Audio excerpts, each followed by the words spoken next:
Hi guys, welcome to my channel KLTV 2.0. Tips para sa mga wala pang dashcam sa inyong mga sasakyan.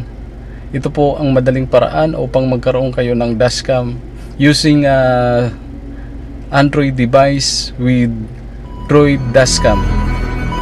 Okay, papakita ko sa inyo kung paano natin gagawin to.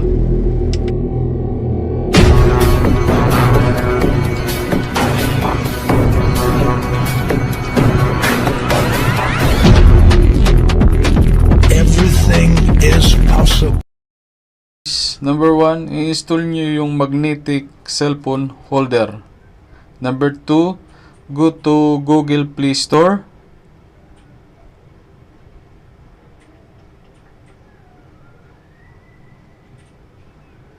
Yan. Number 3, search nyo yung Droid Dashcam. Then install.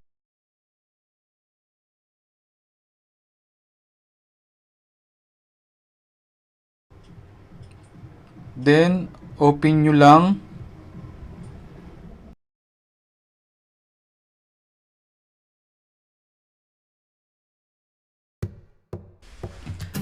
Ayan guys, yan yung Droid Dashcam.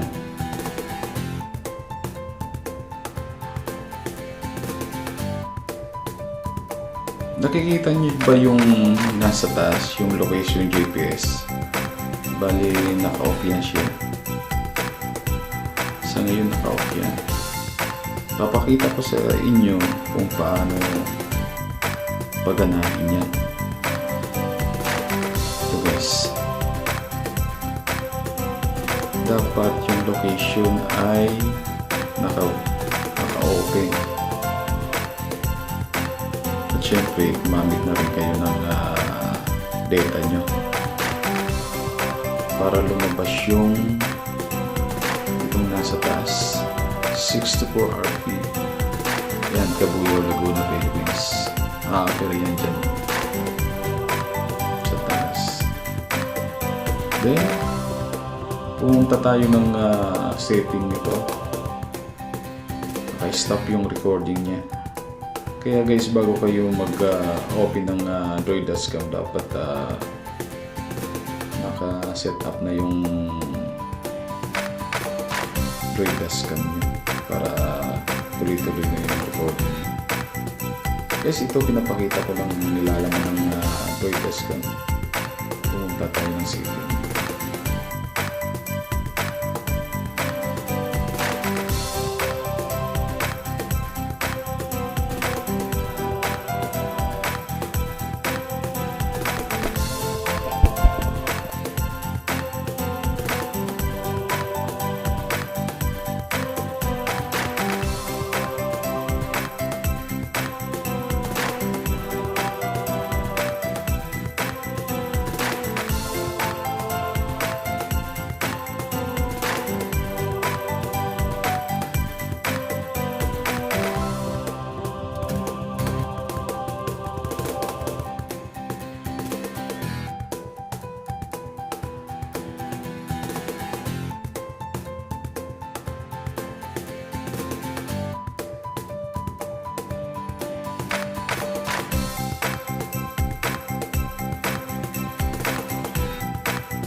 Ito yung random na mga videos. Ito yung sa day.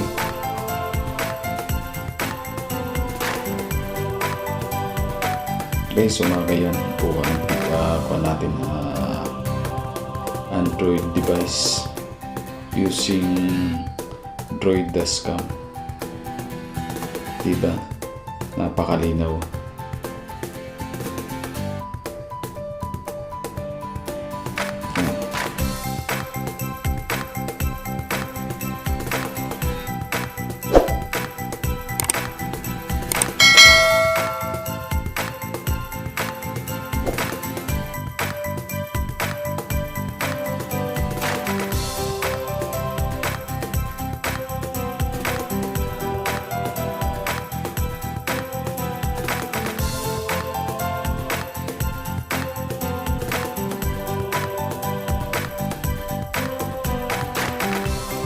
guys, ito naman yung random ng kuha ng video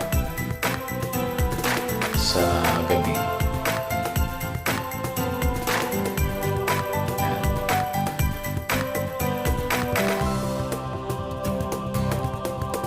Guys, obserbahan nyo na maigi. Kayo na ang hubos ka kung malinaw nga ba talaga.